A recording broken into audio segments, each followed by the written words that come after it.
Bienvenue dans Transition écologique, le podcast qui dialogue avec tous les acteurs du changement. Je m'appelle Pascal Canfin, je suis député européen et je préside la commission environnement du Parlement européen.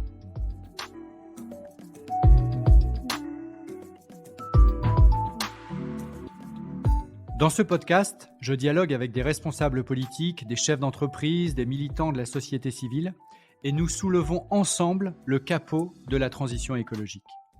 Comment faire ? Comment faire face à un enjeu d'une telle complexité ? Voilà la question clé qui sera le fil conducteur de nos échanges. Mon engagement ? Vous garantir un podcast sans fausse polémique, sans simplisme et tourné vers l'action. Mon souhait ?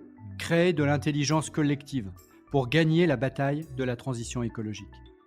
Et il va sans dire que la participation de mes invités à ce podcast n'emporte aucune signification partisane pour ceux qui aimablement acceptent de répondre à mon invitation au dialogue.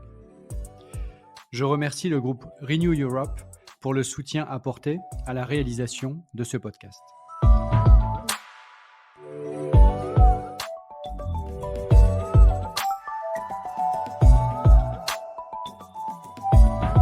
Bonjour, je reçois aujourd'hui Philippe Mauguin, président directeur général de l'INRAE. L'INRAE, c'est l'Institut national de recherche pour l'agriculture, l'alimentation et l'environnement. Bonjour Philippe Mauguin. Bonjour Pascal Canfin. Alors vous êtes PDG de l'INRAE.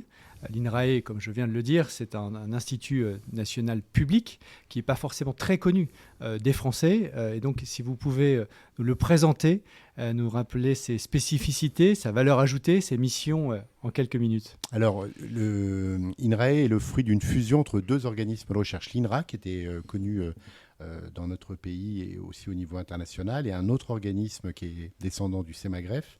Aujourd'hui, l'INRAE, c'est le premier organisme de recherche en Europe dans le secteur de l'agriculture et de l'alimentation. Et si on regarde au niveau mondial, on est probablement le premier organisme de recherche appliqué, finalisé, qui travaille sur le lien entre l'agriculture, l'alimentation et l'environnement. On est dans les 2 ou 3 premiers recherche agricole, dans les 3 ou 4 premiers sur la recherche alimentaire, mais notre spécificité, je dirais notre valeur ajoutée sur l'échiquier mondial de la recherche, c'est d'essayer de penser des solutions, des approches systémiques qui lient l'agriculture, l'alimentation et l'environnement. Alors on va justement creuser tout ça avec des enjeux qui nous concernent tous au quotidien, notre alimentation, et dont on voit qu'ils sont des enjeux politiques en France comme en Europe, majeurs, parfois complexes, sensibles, mais qu'il faut approcher avec toute la complexité dont l'INRAE fait preuve.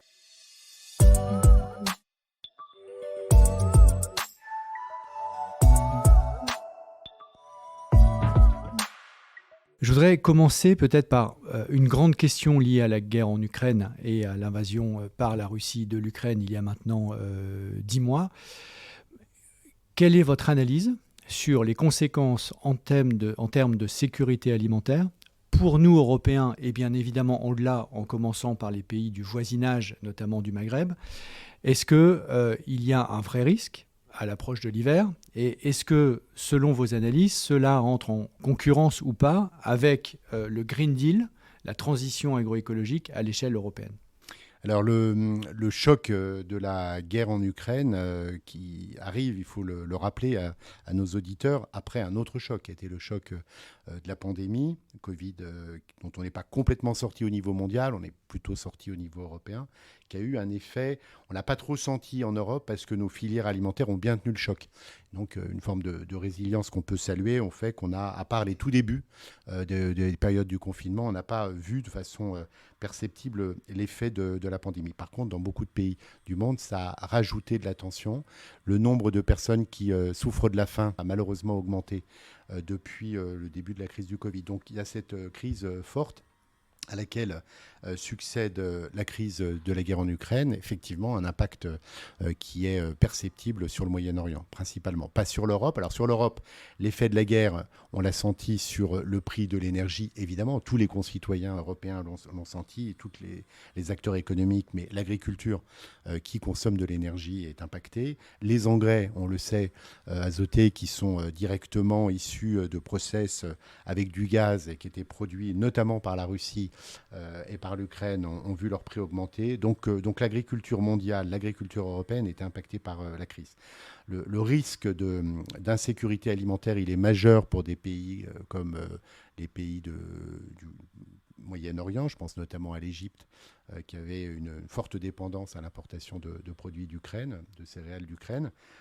L'accord qui a été trouvé difficilement au niveau mondial pour maintenir une forme de corridor d'exportation des céréales ukrainiennes a heureusement limité cet impact. Mais on peut être quand même encore inquiet pour l'hiver, la sortie de l'hiver, la saison prochaine en fonction de l'évolution. Et je dirais qu'au-delà de cette crise qui est terrible d'un point de vue humain avant tout, mais aussi d'un point de vue alimentaire, on a la crise climatique qui s'est encore manifestée cet été, qui s'est manifestée dans le monde et qui rajoute un degré de tension supplémentaire sur la sécurité alimentaire. On va bien évidemment y revenir en détail, mais dans le débat européen, autour du Green Deal, du Pacte vert et de la transition agroécologique, la façon dont la guerre en Ukraine a percuté ce que nous sommes en train de faire va dans deux sens opposés.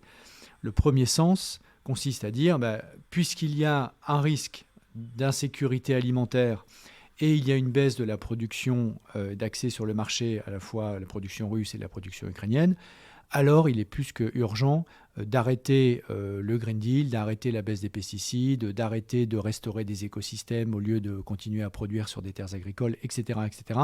Et mettons en pause le Green Deal et puis revenons comme avant. Deuxième réponse possible, totalement opposée à celle-là, consistant à dire, finalement, cette crise, elle montre aussi notre dépendance stratégique notamment aux fertilisants, donc aux engrais qui utilisent du gaz, notamment russe, pour être produits et qui sont un élément clé des rendements que l'on connaît. Et si on y ajoute en plus le choc climatique que l'on a connu cet été avec les enjeux de non-adaptation, de non-résilience, on voit bien qu'il est encore plus urgent de changer de modèle. On a bien deux réponses politiques totalement différentes, voire opposées, au même problème posé par la guerre en Ukraine et l'adaptation au changement climatique. Vous, en tant qu'institut de recherche, quelle est votre analyse sur cette équation ? L'avis des experts scientifiques, des chercheurs, qui soient agronomes, écologues, économistes, est très majoritairement que ça serait une erreur stratégique de remettre en cause les grandes orientations du Green Deal, malgré l'intensité ou à cause de l'intensité de cette crise. On le voit avec les exemples que je viens de donner. En l'espace de 3 ans, on a subi des chocs qui ont un impact sur la production agricole, pas qu'en Europe, mais au niveau mondial, très fort. Il y en aura d'autres, malheureusement, demain. Et donc, avoir l'illusion, je comprends la réaction des acteurs. Je comprends que certains acteurs, de certains agriculteurs qui ont dit, mais est-ce que ce n'est pas le moment d'appuyer sur le bouton pause pour essayer de produire plus ou de produire au moins autant et de faire face à la pénurie des céréales ukrainiennes. Je pense, pour ma part, mais c'est la position de nos scientifiques, que ça serait une erreur.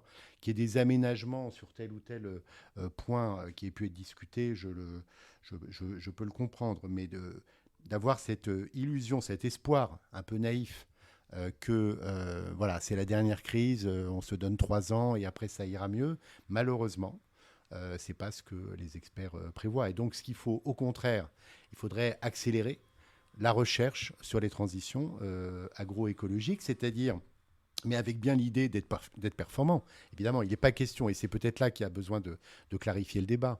Il ne faut pas donner l'impression aux agriculteurs qu'en s'engageant dans la transition écologique, on priorise une entrée environnementale au détriment de la productivité, aux dépens de l'enjeu de sécurité alimentaire. Parce que ça, pour eux, évidemment, c'est très perturbant et ce n'est pas le message et ce n'est pas là-dessus que les chercheurs travaillent. Nous, on travaille sur des solutions qui sont potentiellement performantes sur l'environnement, sur l'économique et sur le social. Alors, il y a des solutions. Exactement. On va venir sur ces solutions, c'est le cœur de cet échange, parce que, et je vous rejoins tout à fait, si on entre dans une tension à la fois au niveau microéconomique de l'éleveur, du producteur, du cultivateur, ou au niveau macroéconomique entre la performance économique d'un côté et la performance environnementale de l'autre, c'est le meilleur moyen de tout bloquer.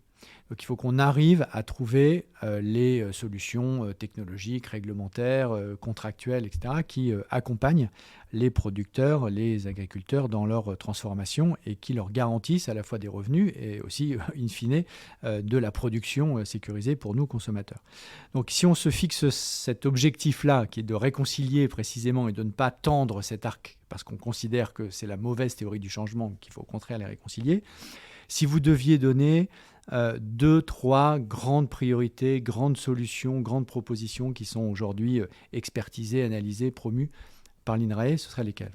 Alors, on a heureusement des options de solutions qui permettent de concilier ces objectifs de meilleure protection des ressources naturelles et en même temps de performance agronomique. Je pense à la couverture des sols, l'agriculture de conservation des sols, et c'est des approches qui se développent en France mais aussi en Europe. Qu'est-ce que ça veut dire concrètement pour ceux qui ne connaissent pas ? Par rapport à ce qu'on a pu connaître d'une agriculture qui alterne des moments de production, des moments de récolte, des moments où le sol est nu et où on va ensuite implanter une nouvelle culture, on vise à avoir une couverture quasi permanente des sols. Ça veut dire aussi qu'on ne travaille plus le sol de la même façon, on limite au maximum l'intervention sur le sol. Il n'y a quasiment pas de labour, il peut y avoir un traitement, mais vraiment en surface. Et c'est une autre conception. On revient un peu aux sources de l'agronomie pour avoir le maximum de fertilité des sols, préserver ou augmenter la matière organique. Et quand on fait ça, eh bien, on se rend compte qu'on peut avoir des niveaux de rendement. C'est très technique. Il faut enchaîner des cultures, il faut diversifier ses productions. Donc ça ne se fait pas d'un claquement de doigts. Mais ça permet d'avoir des niveaux de carbone dans les sols qui augmentent. Donc on contribue à faire des sols agricoles des puits de carbone et donc de l'agriculture une solution du dérèglement climatique. Ça a un effet positif sur la fertilité des sols. Ça va limiter le ruissellement d'eau. Les sols qui sont conduits comme ça, en général, résistent mieux aux périodes de stress. Deuxième option, qui se combine, deuxième levier, la diversité. Il faut qu'on retrouve de la diversité en agriculture. Et c'est vrai à la fois dans le temps, quand je dis qu'on va enchaîner, allonger ce qu'on appelle les rotations agricoles, l'enchaînement des cultures sur une même parcelle, mais c'est aussi à l'intérieur d'une parcelle. Ça, c'est pas si simple à faire, mais on a des recherches qui sont encourageantes de mettre du blé et du pois en même temps, ou de mettre sur une même espèce des variétés différentes qui vont avoir du coup des comportements, une forme de résilience au stress climatique plus forte. Et quand on fait de la diversification, que ce soit intervariétale, intraspécifique ou autre, pour prendre des termes un peu techniques, on a des effets positifs sur la biodiversité, on a des effets positifs sur la résistance au stress climatique. Et donc, c'est des savoirs agronomiques qu'il faut à nouveau partager avec l'ensemble des agriculteurs. On vient de sortir une étude qui montre ces effets. C'est aussi très bien pour lutter contre les bioagresseurs en utilisant moins de produits pesticides. Donc là, on a un cercle vertueux sur le plan d'adaptation au changement climatique, de diversité agroéconomique, de diversité dans la nature, de la biodiversité. Pourquoi qu'est-ce qui manque aujourd'hui ? Soit à l'échelle française, soit à l'échelle européenne, soit les deux. Qu'est-ce qui manque pour que cette exception, progressivement, devienne la norme face à une logique de monoculture et de division territoriale du travail où, selon les grandes régions françaises et européennes, on a majoritairement quelques grandes cultures de manière très limitée ou de l'élevage de manière très intensive. Et on a perdu justement cette mixité des espaces. Qu'est-ce qui manque ? Oui, c'est pas surprenant que ce secteur économique, comme d'autres secteurs économiques, se soit spécialisé et se soit adapté dans une logique progressive de mondialisation des échanges et de concurrence. Les niveaux de protection, on le sait, et vous le savez bien en tant que député européen, même s'il en reste un peu, la politique commerciale et tarifaire de l'Union européenne dans le cadre de l'Organisation mondiale du commerce a progressivement relevé les principales barrières et donc les acteurs se sont spécialisés pour viser une augmentation d'une forme de rentabilité qui est effectivement plutôt à court terme. Et donc on a pendant 30 ou 40 ans, effectivement, spécialiser les régions, selon la théorie de l'avantage comparatif bien connue, des régions en fonction de leur spécialité la plus efficace. On a des régions de grande culture, on a des régions d'élevage en France, comme on en a en Europe. Et revenir là-dessus, c'est le cœur du sujet, c'est un des enjeux, comment le faire. Donc, il faut le faire de différentes façons. Il faut à la fois être conscient que c'est une prise de risque pour les agriculteurs de changer un système de production, comme un entrepreneur, une petite PME qui passe d'un système à un autre. Quand on passe on est passé de l'argentique au numérique dans le secteur de la photo, ça a évidemment marqué les esprits. Ce qui est en train de se passer ou ce qui va se passer dans l'agriculture dans les prochaines années, c'est un peu du même ordre de grandeur. Donc ça veut dire des investissements qui peuvent être différents, de la formation technique, de la prise de risque économique. Et donc on ne peut pas demander aux agriculteurs, juste parce qu'il faudrait le faire dans l'intérêt général, de changer tout seul, sans appui, sans accompagnement et sans cadre, en prenant ces risques-là. Certains le font et on peut les saluer. Et on a quelques milliers, peut-être plus, d'agriculteurs qui sont engagés dans nos fermes défis en France avec les chambres d'agriculture et INRAE pour tester des réductions assez fortes de produits phytosanitaires. On a plusieurs milliers d'agriculteurs, et ça a tendance peut-être à devenir maintenant plutôt 20 000 ou 30 000 qui s'engagent dans l'agriculture de conservation des sols. Donc les agriculteurs ont un ressort d'innovateur, en fait. Donc, en le stimulant un peu, ils vont tester des nouvelles solutions. Mais quand il s'agit de changer plus radicalement le système de production, c'est une vraie prise de risque. Donc, en termes de politique publique, on doit s'interroger à la fois, évidemment, sur le renouvellement des générations. On s'apprête, dans les 10 années qui viennent, à voir 100 000 exploitations agricoles changer de main, avec des départs en retraite, une classe d'âge importante. Le ministre de l'Agriculture en France veut préparer, avec la demande du président de la République, un pacte de renouvellement des générations. Ça peut être l'occasion de faire, comme il l'a dit, pour reprendre ses termes, pas simplement des transmissions, mais aussi des transitions, ou des transmissions-transitions. Profitons de ce moment, donc pour avoir déjà bien formé les jeunes qui sortent des lycées agricoles à ces enjeux de la transition écologique et climatique. Accompagnons les installations de ces jeunes pour se poser ces questions. Quelles seront les conditions climatiques, quelles seront les conditions de ressources en eau dans mon exploitation, dans ma région, dans 20 ans? Puisque le jeune qui s'installe, il s'installe pour 30 ou 40 ans. Et je pense que c'est un des moments clés où l'exercice dont on parle beaucoup, mais qu'on n'a pas fait encore vraiment, ni en France ni en Europe, de la planification écologique en agriculture, peut s'installer. Alors, vous m'enlevez une partie du commentaire et de la réponse. Je partage 100% de ce que vous venez de dire sur le fait que le mot-clé, c'est le mot risque. C'est-à-dire que pour un agriculteur qui a signé des contrats avec une coopérative ou avec un acheteur, transformer son modèle sans avoir sécurisé ses financements avec le Crédit Agricole ou un autre, sans avoir sécurisé sa relation commerciale avec son acheteur, par exemple la coopérative, c'est impossible. Objectivement, c'est impossible. Et c'est toute la tension dans laquelle on est, c'est pour ça que c'est aussi difficile, cette transition agricole, alors qu'on est en train de l'engager de manière très significative dans d'autres secteurs comme l'industrie, comme les industries automobiles, comme l'énergie. On voit qu'on bute encore sur la partie transition agricole parce qu'au fond, les règles du jeu que l'on édicte, que ce soit en France ou en Europe sur les pesticides ou sur le bio ou sur d'autres aspects, eh bien, portent toujours sur l'agriculteur lui-même. Or, l'agriculteur est très souvent celui qui est l'acteur le plus contraint.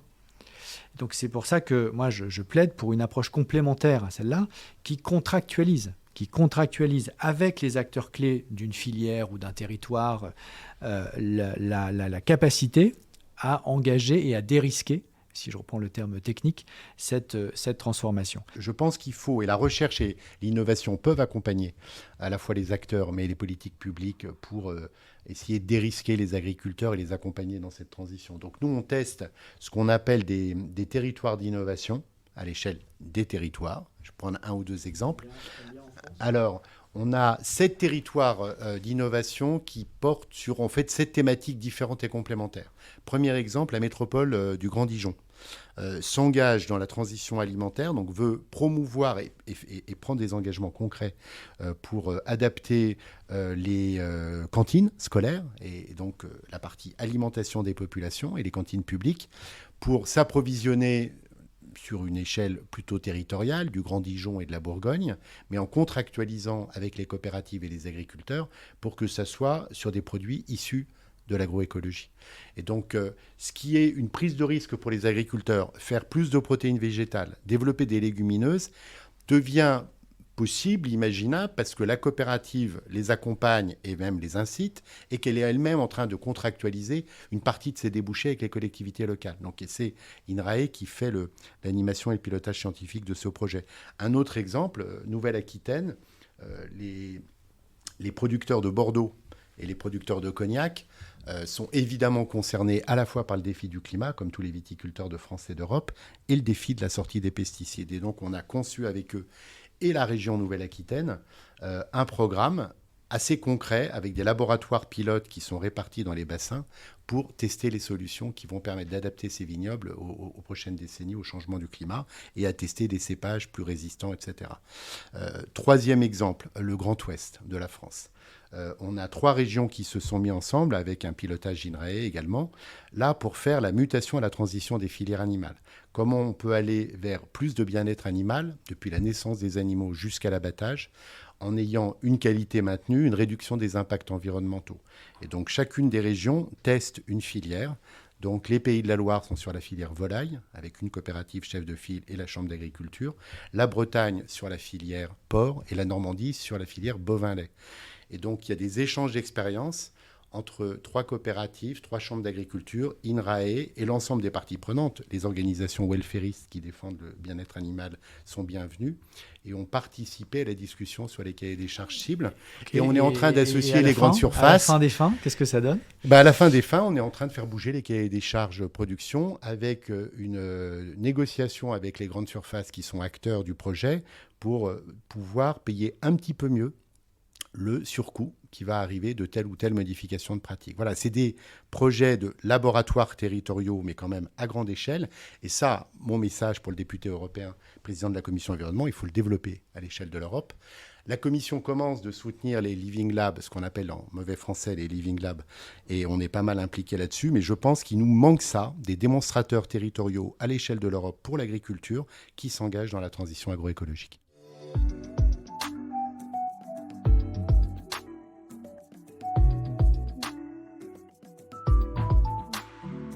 Je rebondis sur un des éléments, si on pense que le fil, au fond, fondamental, c'est le dérisking, comme on dit en termes techniques, ou le fait de dérisquer la transition écologique et garantir à l'agriculteur que s'il s'engage sur moins de pesticides, transformation du modèle d'élevage intensif ou diversification des cultures, etc., selon les différents enjeux que l'on a tous en tête, eh bien, dans 3 ans, dans 5 ans, il retombe sur ses pieds.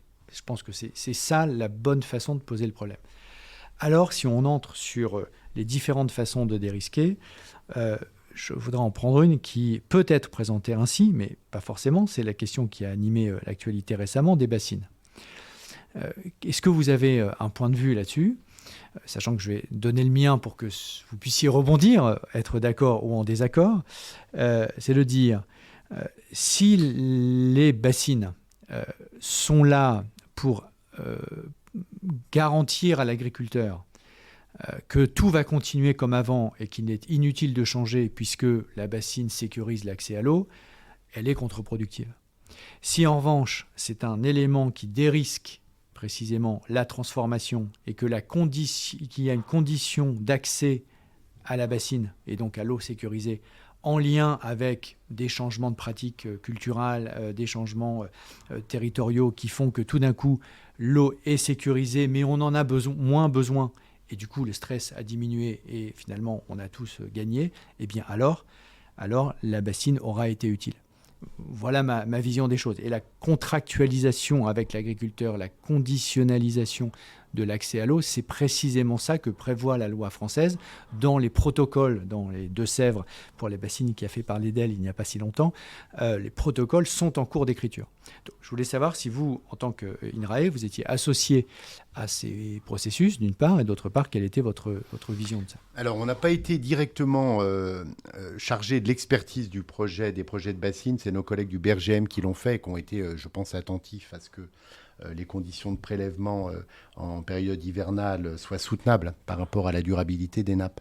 Mais plus globalement, notre position et les recherches qu'on mène, et on a d'ailleurs dans les grands programmes de recherche qu'on a lancés ou qui sont en train de démarrer dans le cadre de France 2030, il y a un programme de recherche qui s'appelle One Water sur le cycle de l'eau et qui dit bien, un peu comme on parle des fois de One Health, une seule santé à l'échelle de la planète, qui n'est pas négociable et qui fait interagir les humains, les animaux et la santé environnementale, One Water, c'est un bien commun. Donc la position de base, c'est qu'il faut qu'on connaisse bien les ressources en eau si on veut préparer l'agriculture de demain. Donc on a piloté en France, INRAE, des grands programmes qui s'appellent Explore ou Explore 2. Et donc on a maintenant une assez bonne idée à l'horizon 2030-2050 de l'évolution des ressources en eau qu'on peut caler avec les connaissances du GIEC et donc les modèles d'évolution climatique. Et donc, ça va nous permettre, et je reviens évidemment après à la question sur les bassines et les conditions de durabilité, mais c'est quand même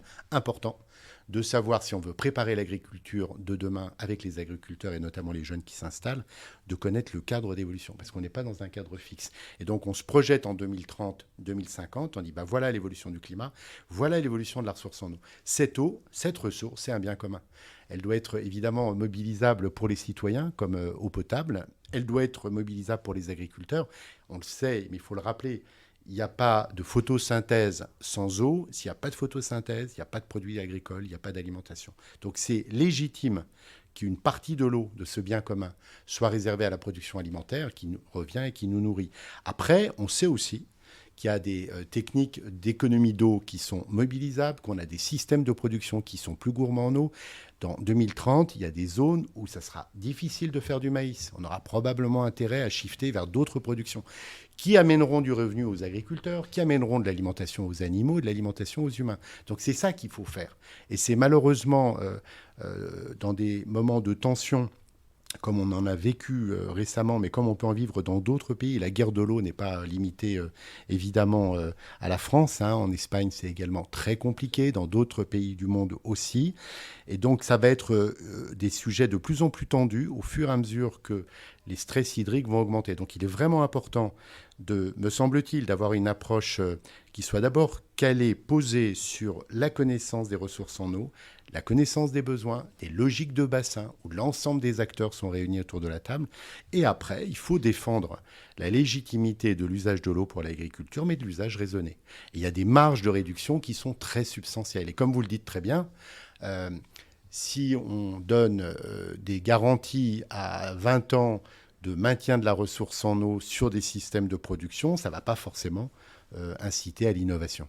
Est-ce que les bassines est un outil de transformation, donnant-donnant, ou est-ce que c'est un outil qui bloque sur des pratiques insoutenables? Je pense que c'est comme ça qu'il faut poser le problème et pas d'être pour ou contre par principe cette solution. Parce que c'est vrai que, juste un mot en complément, on a dans nos projections, ce que disent les climatologues, c'est qu'on aura a priori à peu près autant de quantités d'eau qui arriveront sur la France en 2030 ou en 2040 qu'aujourd'hui. Par contre, la façon dont elle va arriver, les moments où elle va arriver, ça sera plus l'hiver, moins l'été.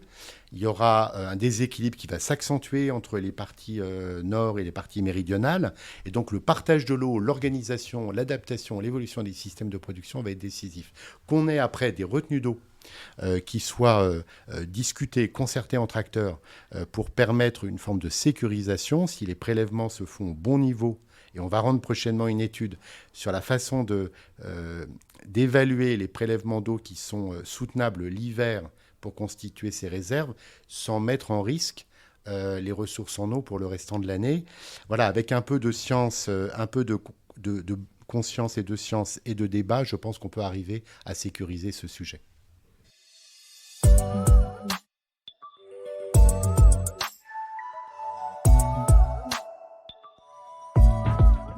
Prenons un autre thème qui anime régulièrement le débat public en matière de transition agroécologique, le glyphosate. Vous avez évoqué, et c'est un sujet français, mais c'est aussi un sujet européen, puisque l'autorisation de mise sur le marché du glyphosate sera rediscutée, revotée ou pas, précisément l'année prochaine. Vous avez évoqué l'agriculture de conservation il y a quelques minutes. Or, il me semble, en tout cas c'est ce que disent les promoteurs de cette agriculture, c'est que oui, cette agriculture est bonne pour le climat, mais que comme il n'y a pas de labour et comme on essaie d'avoir la moindre intervention possible, de fait, il y a plus de glyphosate. Là, on est au cœur d'une des tensions entre deux objectifs. L'objectif climatique d'un côté, l'objectif de réduction des pesticides de l'autre. Comment vous mobilisez votre expertise sur cette difficulté ? C'est effectivement un beau sujet. Donc, INRAE a été saisi il y a maintenant 4 ans, je crois, par les ministres français de l'agriculture, de l'environnement, de la santé, pour faire cette expertise et regarder quelles étaient les alternatives au glyphosate pour le désherbage des cultures, que disait la littérature et les alternatives techniques. Et ce qu'on avait rendu comme rapport, qui a été finalement peu ou pas du tout contesté, ni par les milieux écologistes, ni par les milieux agricoles. Donc il était probablement assez proche d'une description objective de la réalité, de ce qu'on pouvait faire.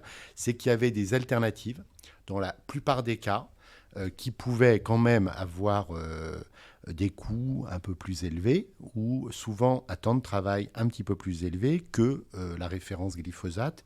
On avait quelques situations qu'on avait qualifiées d'impasse, relatives, dont l'agriculture de conservation des sols. Il est vrai qu'au jour d'aujourd'hui, si on prend au sérieux, et je pense qu'il faut prendre au sérieux cette approche de conservation de couverture des sols, vous enchaînez des cultures, mais il y a, dès lors qu'effectivement vous ne labourez pas, et la vertu du labour, c'est en bonne partie de retourner, de limiter le développement des adventices, des mauvaises herbes, à ce moment-là, vous avez une difficulté pour implanter la récolte d'après. Et donc, c'est là qu'ils utilisent du glyphosate.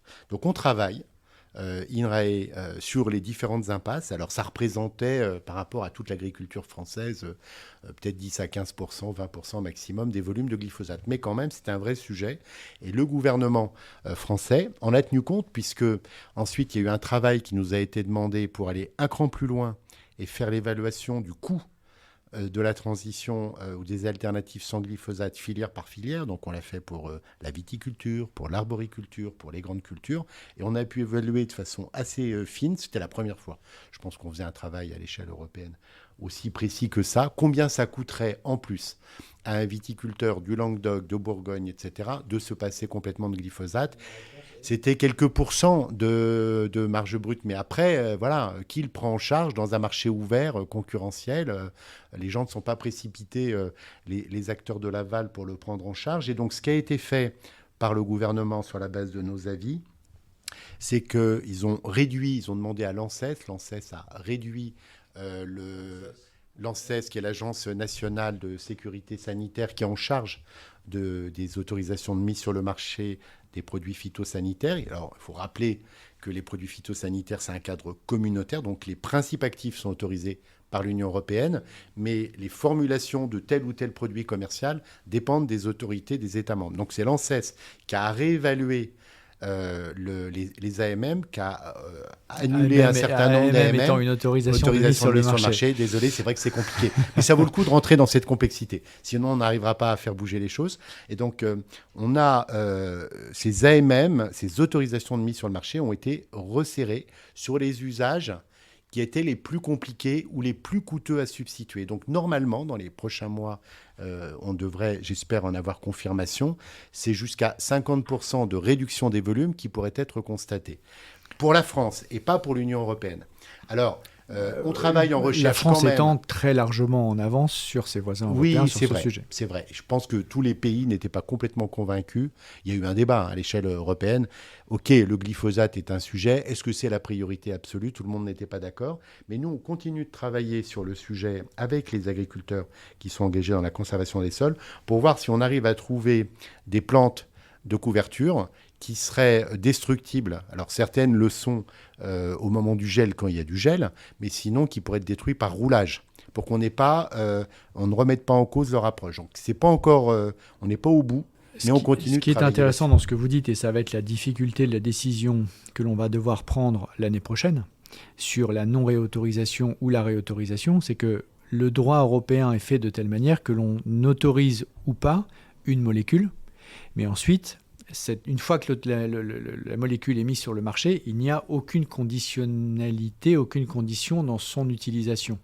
Or, la maturité du débat et de l'expertise en France, grâce notamment à tous les débats, et Dieu sait s'il y en a eu sur le glyphosate depuis 5 ans, c'est précisément qu'on arrive à la conclusion que, on va dire, dans 80% des cas, 70% des cas, on peut s'en passer, mais que dans 20 à 30%, on ne peut pas. Et c'est ça qu'il va falloir qu'on injecte dans le débat européen pour sortir d'une logique tout blanc, tout noir, qui est rarement la bonne et qui, en l'occurrence, a été expertisée comme étant dépassable grâce notamment à vos travaux. Je voudrais revenir sur un troisième sujet. On avait fait les bassines, en termes de, encore une fois, avec une même logique qui est de dire comment je rends possible, je sors des postures morales, mais je rends possible le souhaitable. Troisième élément sur la recherche qui est au cœur de votre travail, et notamment la question dite des nouveaux OGM, pour ceux qui n'aiment pas cette approche, ou des nouvelles méthodes génomiques, pour ceux qui préfèrent aborder ce terrain avec un autre vocable. Aujourd'hui, donc la technique de sélection variétale, mais sans croisement, et donc sans modification de l'ADN, et ce qui fait qu'il n'y a pas de mélange d'espèces différentes, mais il y a une amélioration au sein de la même espèce qui est accélérée en quelque sorte par la technologie. Est-ce que vous considérez que c'est une chimère, ou est-ce que vous considérez au contraire que éventuellement sous certaines conditions de contrôle, de sécurité, etc., c'est parfaitement utile et sûr pour le consommateur et qu'on devrait développer ces nouvelles technologies? Alors, ces nouvelles techniques qu'on appelle dans notre jargon l'édition du génome, alors c'est les New Breeding Techniques en anglais, ou nouvelles biotechnologies, ou édition du génome, c'est l'idée que c'est ce qui a valu le prix Nobel à une chercheuse française et sa collègue allemande, Madame Charpentier, il y a quelques années. C'est un petit peu par inadvertance, elle a trouvé une façon de couper de façon très précise le génome à un endroit donné, et une fois que c'est ce qu'on a appelé ensuite les ciseaux moléculaires ont coupé le génome, de pouvoir soit insérer un gène, soit modifier l'expression d'un gène.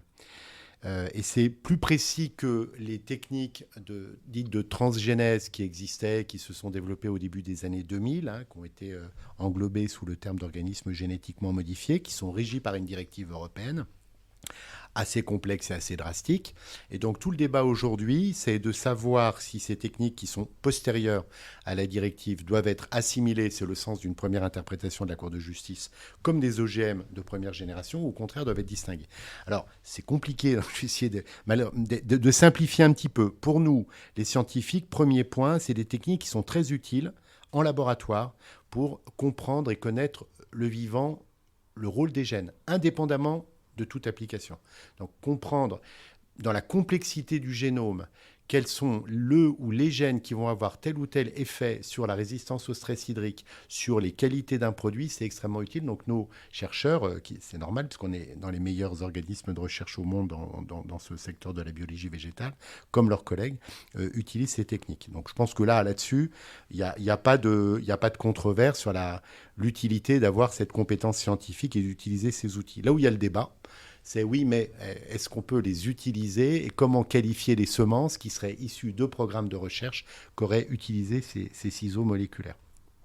Et au risque d'être simplificateur et donc critiqué, je dirais qu'il y a deux grandes situations. Une situation où quand vous avez coupé le génome, vous allez introduire un gène qui vous paraît intéressant dans une autre espèce, c'est ce que vous avez évoqué dans la question.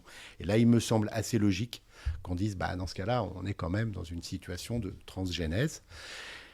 Là où c'est un peu différent, c'est s'il n'y a pas de gène étranger. C'est-à-dire qu'on reste à l'intérieur du génome du blé, de l'orge, du colza, et qu'il y a une coupure qui est faite pour avoir ensuite une modulation d'un gène. Soit un gène qui ne s'exprimait pas, qui va être exprimé, ou un gène qui avait telle fonction, qui faisait telle protéine, qui va être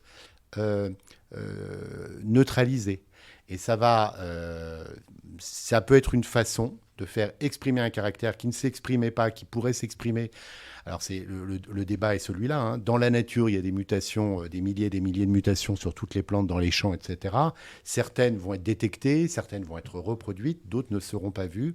Et si on attend d'avoir la mutation qui va bien sur tel gène, on peut attendre assez longtemps. Et donc, il y a une partie de nos chercheurs, une partie de la communauté scientifique qui considère qu'on pourrait traiter différemment, avec beaucoup d'exigences et de précautions, cette seconde catégorie, mais dès lors qu'il n'y a pas une introduction d'un gène étranger, qu'on reste à l'intérieur du génome de la plante de départ, alors ça pourrait être qualifié, il faudra dire comment, c'est vraiment un bon sujet pour le Parlement européen et le Conseil, pour savoir quelle serait la réglementation appropriée, qui soit sécurisante au plan sanitaire et environnemental, mais qui favorise un peu plus l'innovation. Et mon deuxième message, et ça sera le dernier sur ce sujet, c'est que ça vaut le coup d'utiliser ces techniques sur des vrais grands défis. Et ne refaisons pas l'erreur de la première génération des OGM, où on a fait essentiellement des OGM pour avoir de la tolérance aux herbicides, Monsanto et d'autres, et ça s'est très bien commercialisé pour eux, tant mieux pour eux, aux États-Unis, en Argentine ou ailleurs, mais le bénéfice sociétal était quand même assez mince. Et donc, il me semble qu'on devrait tenir compte des applications. Et si on utilise l'édition du génome pour la résistance au stress hydrique, au changement climatique, ou pour des vrais gros enjeux, alors ça vaut le coup de prendre ce petit risque. À mon avis, il n'y a pas de risque, mais en tous les cas, d'introduire dans le débat public ces nouvelles techniques.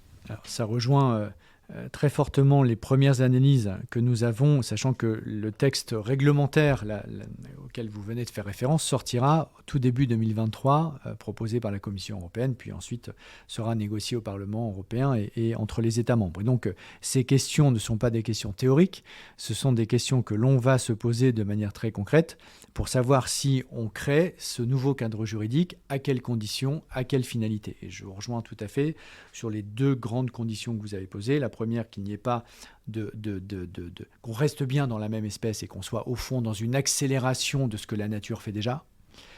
Et le deuxième élément, c'est qu'il y ait une finalité qui soit alignée avec les grands objectifs sociétaux et de Green Deal. Et si ces deux éléments-là sont mis de manière extrêmement claire dans le texte de loi, je pense qu'on doit pouvoir avoir les avantages sans avoir les inconvénients. Donc c'est dans cette direction, en tout cas, que nous commençons à travailler.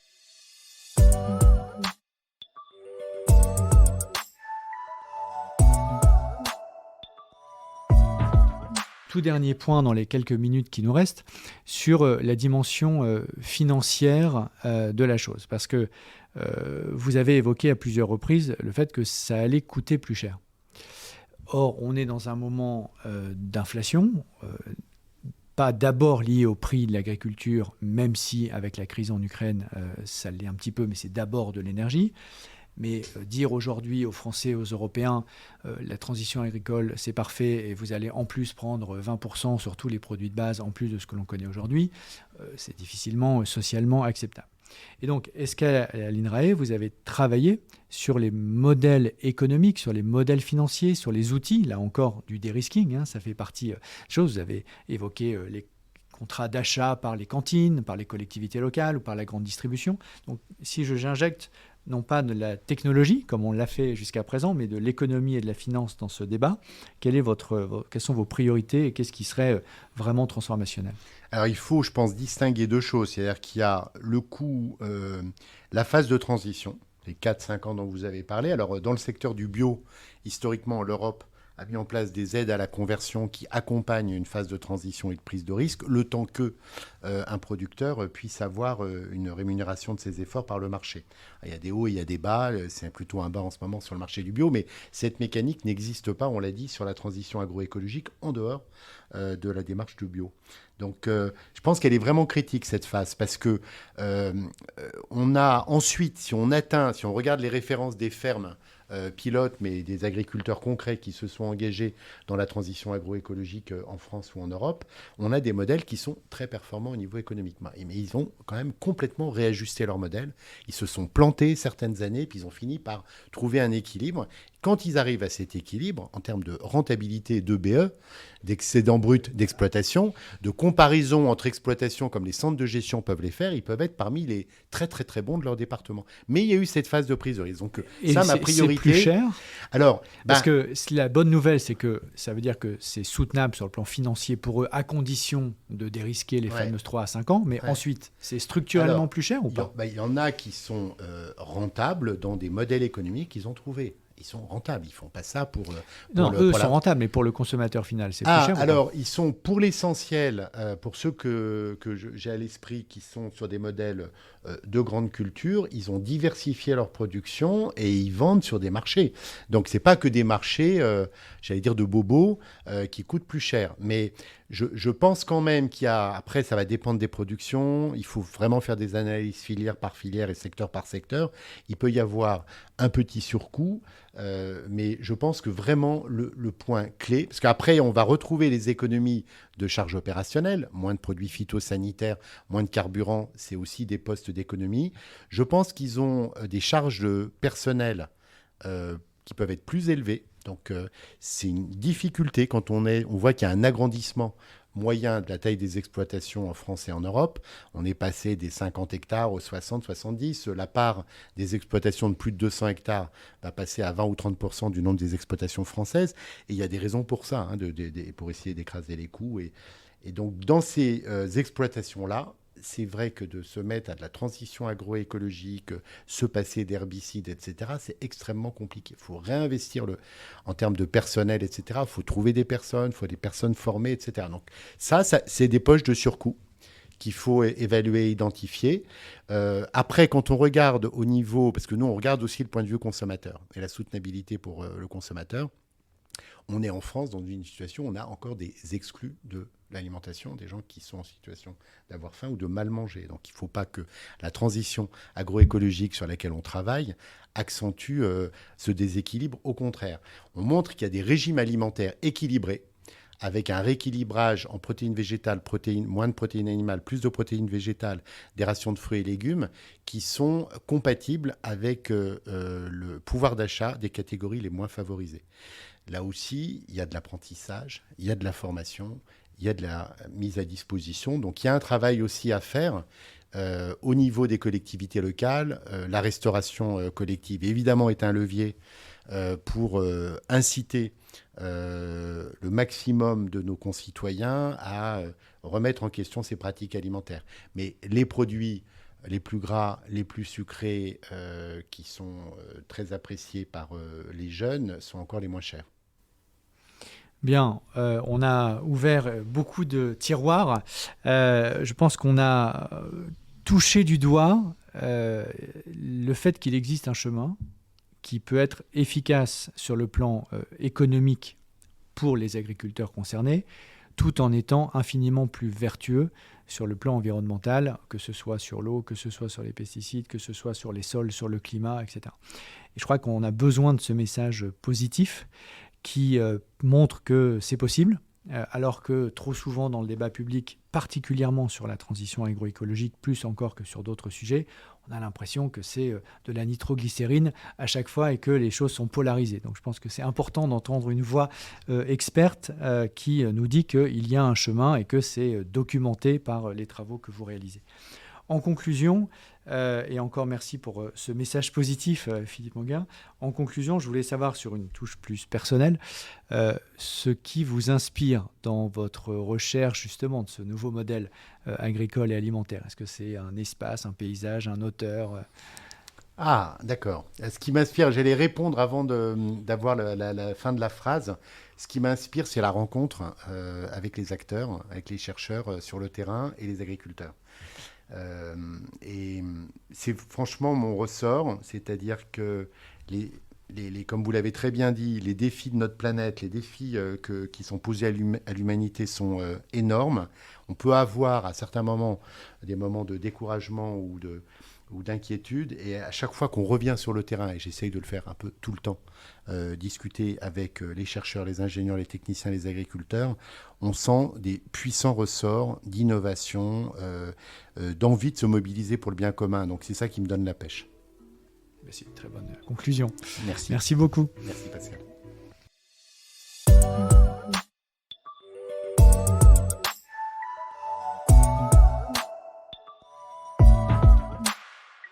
C'est la fin de ce podcast. Merci à vous de l'avoir écouté et merci au groupe Renew Europe pour son soutien. N'hésitez pas à vous abonner, à poster vos commentaires et le lien vers ce podcast avec le hashtag Transition écologique. À bientôt pour un nouveau dialogue avec les acteurs du changement.